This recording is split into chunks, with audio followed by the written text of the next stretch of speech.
Hey, what is up, ladies and gentlemen? Welcome to the Ultimate Beginner's Guide of Hogwarts Legacy. I'm going to basically just talk about the basics of Hogwarts Legacy. It may be confusing for some people if you never played this type of game, or if you don't play video games at all and just want to be immersive in the Harry Potter world because you're a Harry Potter fan and you decided to actually buy this game even though you don't play video games. But basically, I'm gonna go over the basics and everything in Hogwarts Legacy. Now, I understand that if you played in story mode, it probably will be really easy for you to play this game because it's really not challenging. It's like the easy mode when you chose story mode. But if you're playing normal mode and want a little bit of challenge, this video is good so you can get to know everything and how the game works. Alright, so we're gonna go ahead and start off with our gear inventory. Basically, what our gear is different clothes items that we can go ahead and attach to our character. This is kind of similar to a Destiny system where you can attach different items and your offense or your power defense, everything goes up. Sometimes even your health can go up. And as you guys can see, some items also can have traits. Basically, you can apply the traits to your items as well. Later on in the game, you unlock that as well. They will give you like abilities. Sometimes they can increase your health or do stuff in battle where it will revive your health as well during battles or stuff like that. And as you guys can know, the pink or the purple ones are extraordinary. The blues are kind of superb, a little bit better than rare. And then the yellow ones are legendary, which tend to be the better of the items that you can do upgrades with as well. Sometimes they're better and sometimes they're not better as well. Sometimes even the normal items may have a little better defense or offense. Alright, so sometimes you will get loot in treasure chests like this that says unidentified head item. Basically, you can take this to the room of requirement. You will unlock the room of requirement later on in the game doing the main quest. So as long as you're doing the quest of the main quest, you will unlock the room of requirement. And I'll show you guys just for the heck of it where the room of requirement is. And when you get an identified item, you can go to the room of requirement and you can go ahead and unlock that item basically. So we're gonna go to the room of requirement here and I'll show you guys what it basically does. So if you played the story mode quest, Professor Weasley basically tells you that this is a room where you can do a bunch of stuff with your items. So here we go, gear identified. As you guys can see, your gear gets identified when you get those unidentified items, and now they should be accessible to you to wear in the game. So as you guys can see, I don't really have that much items here. Like I said, some of them will be stronger, some of them won't. They will make definitely better changes or stuff like that as well. As you guys can see, this one has a trait applied to it, and trait slot 1, Scorching, which increases damages with Incendio. Might be something that you want to wear. Goes for the same on your robes as well. You can apply different traits to it as well later on. And then you have your outfit. This one also has as well as something as well as a trait there. And then you can get broom upgrades as well, or you can change the broom that you're using. So in order to do your broom upgrades, you're gonna have to do it at Hogsmeade at Spirit Witches and Sporting Needs. This is actually an adventure that you will do in the main story or a side quest later on in the game. So don't expect to do upgrades right off the bat. You're gonna have to collect it, and I'll probably show it a little bit later. Alright, so that pretty much sums up the gear inventory. We can go ahead and go into the next stuff that is here. These are your inventories. Mainly, you're not really going to be accessing this stuff because you don't really need to, but these are items that I recommend you can get, which are resources. I recommend getting a bunch of resources Basically, you will get these resources out in the world. So just by exploring, your resources inventory will be here, and this will allow you to craft like different potions or stuff like that as well. So collect as many resources as you can. For example, I can show you guys here is our little area where I can craft different potions. As you guys can see in the world, I obtained those items.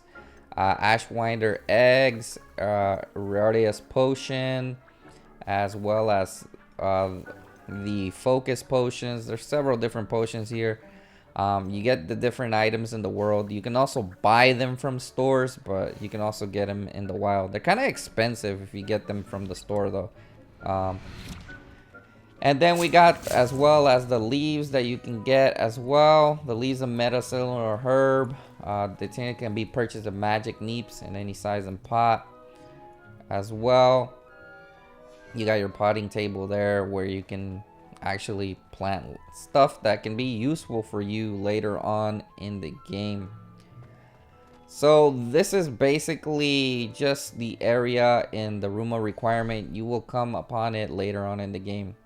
Alright, so talents is another thing where you can get upgrades. Believe it or not, in the beginning of the game, you're not going to unlock stuff here. You have to do quests or main quests in order to unlock the talents. And they give you a point for each level, and you can unlock different stuff, make your spell stronger, make your potions stronger. That way you can heal more when you're in a duel, and as well as different abilities. So these are just your basic upgrades, which can be very useful. And then you have your collections here of stuff around the world that you see. So this is kind of like stuff that you can read, like facts and stuff, collections of stuff. I don't really think they're useful in a lot of stuff, but yeah. And then it has your traits that you collected as well. You can also apply these traits as well. So these are kind of like a collection of stuff that you still should unlock in the world. So make sure to unlock a lot of stuff. Now the challenges are pretty awesome. These are different challenges that you can do in the world. That tells you there how to do it. Defeat 20 wizards. You'll get this really cool wizard costume as well, or appearance as well. Defeat dead bugs and you get like a trait as well. Recipe reward traits. As you guys can see, defeat goblins, you can unlock them. But one of the more important ones that you kind of want to unlock in the game is definitely the Merlin challenges. Now I already unlocked the Merlin challenges, which is over here, which is the, let me see, is it the quest area?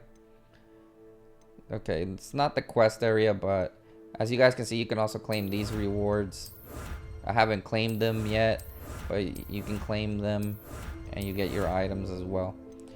Alright, so exploration is where the Merlin trials are. The reason I recommend you do the Merlin trials is because this will allow you to increase storage for your gear, which is one of the most important things. There's so much loot in this game that you just want to go ahead and get these Merlin trials completed. That way you can upgrade your storage for gear, which can in terms actually make us money in the game as well. That you will need money later on if you want upgrades as well. Now if you want to use the map, you can see the map. Basically there's stuff here that allows you to do a lot of stuff, the basic stuff. You can actually fast travel to these little green areas in the map by pressing square, and it will take you there automatically. Anywhere you see the flames, you will see them along your journey. So if you unlock them, you will see them around in your journey. So you'll be able to unlock them anywhere in the world map, as you guys can see there. And it allows you to basically instantly travel anywhere you want to go. Alright, so that's for the world map and Hogsmeade as well. As you guys can see, there's several different points that you can do. All right, so one of the things that I do recommend once you begin in the game is that you definitely need to go ahead and do a lot of side quests. The reason why you want to do side quests is because it starts to get a little bit harder on the enemies when you're going to face enemies in the game. So you want to do as many side quests as you can in the game, so you can go ahead and further advance and level up. They give you a lot of XP. You can just kill enemies as well and gain XP, but I feel like in the quest I've gained the most XPs out of all of them in my experience in the game. And then you go ahead and get outposts as well, which basically you can go ahead and do stuff as well. All right, one other thing that I wanted to mention was that you can change your customizations in the gears as well. It doesn't matter what item that you got from the area that allows you to get your defense or offense. You can change the appearance if you don't really like that appearance that it has. For example, right here you can see that I'm changing my scarf, or for the headwear I got this really cool knight's helmet, which looks really cool. You can absolutely change your appearance, even if the appearance on the item that you got is different. You can change it to your likings. And like I said, this is through when you're collecting challenges. Basically you unlock items or different rewards from side quests. Alright, so the next thing that I'm going to teach you is that basically how to unlock doors. There's like different locks, doors in several different areas in Hogwarts and Hogsmeade. You're gonna have to do side quests first, and when you get to Mr. Professor Galdwin Moon, I don't know if he's a professor or whatever he is, but he will teach you how to unlock stuff with Alahamora, and you should be able to unlock stuff.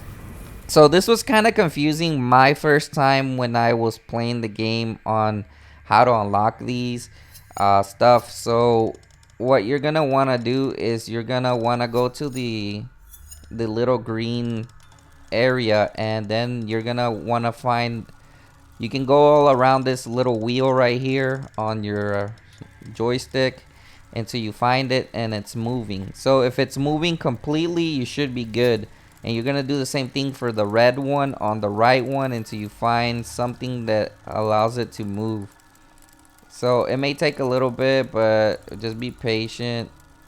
Keep trying to find the spot where it will allow it to move. And it takes a while. I'm still actually kind of getting used to it, but right there, as you guys can see, and that's basically how it teaches you how to unlock a door. It's not that confusing. Just make sure that they move at the same time, and then you can unlock different stuff. Also, stuff like this with Wingardium Leviosa or whatever spells you have, I recommend you go ahead and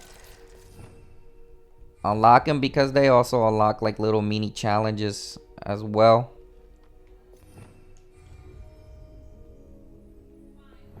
Alright, so as you guys can see on my D-pad as well, you can assign it to 4 different stuff, and this will be unlocked with your talents.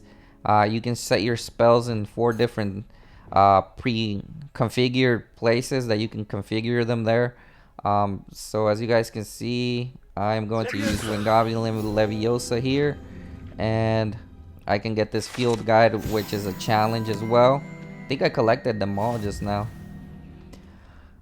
Alright, so what I mean with the spells thing right here is basically, as you guys can see with my D-pad, I mentioned this is unlocked through talents, and it basically allows you to have your spells with quick access.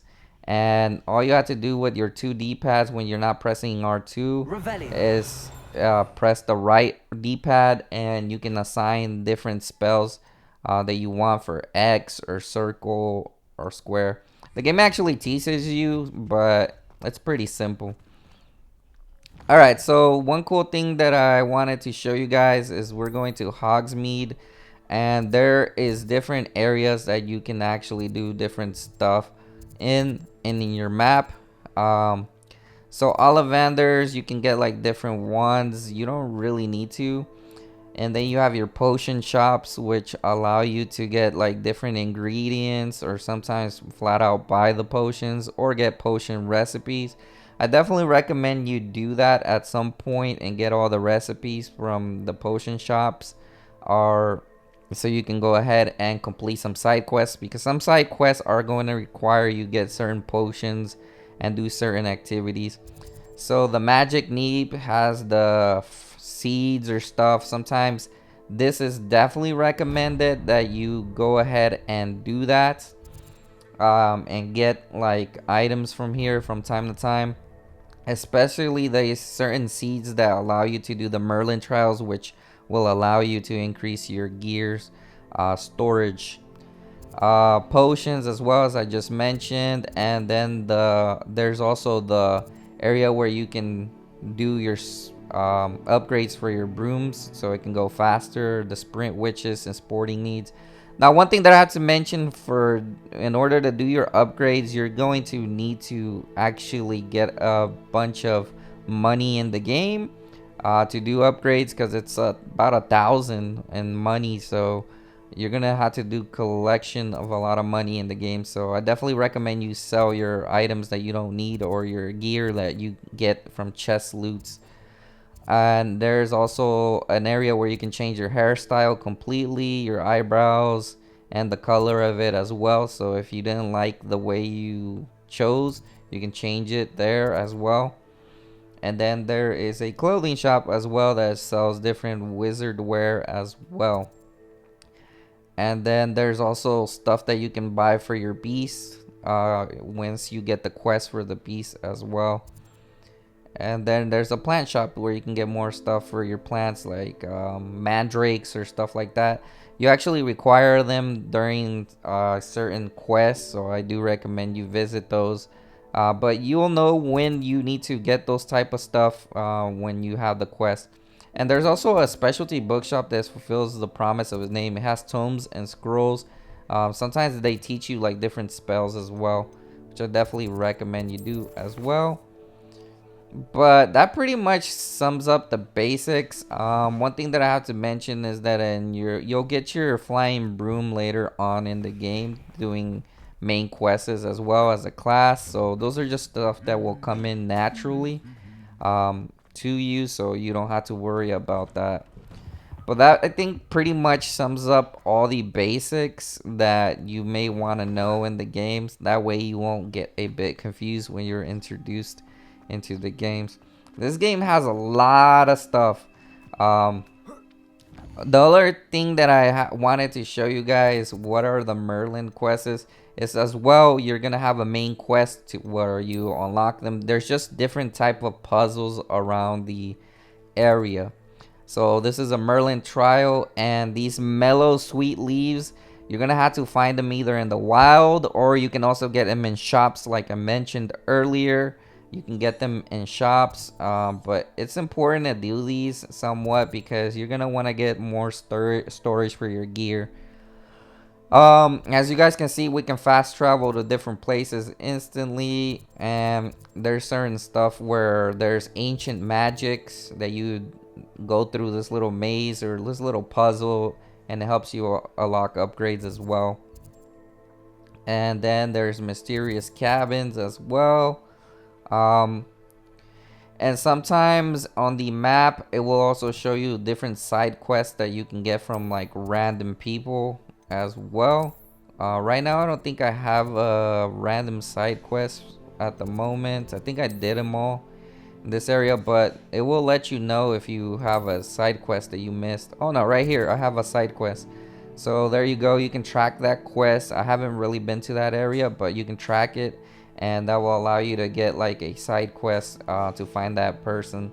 So the only reason I'm mentioning the side quest is because you're going to need to do side quests if you want to level up better. That way you don't get owned later on.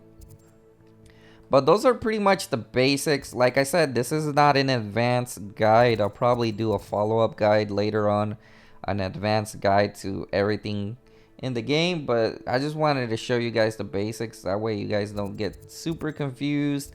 Um, because this game has a lot of stuff in it. So, anyways, guys, thanks for watching. Make sure to hit the subscribe button and peace out.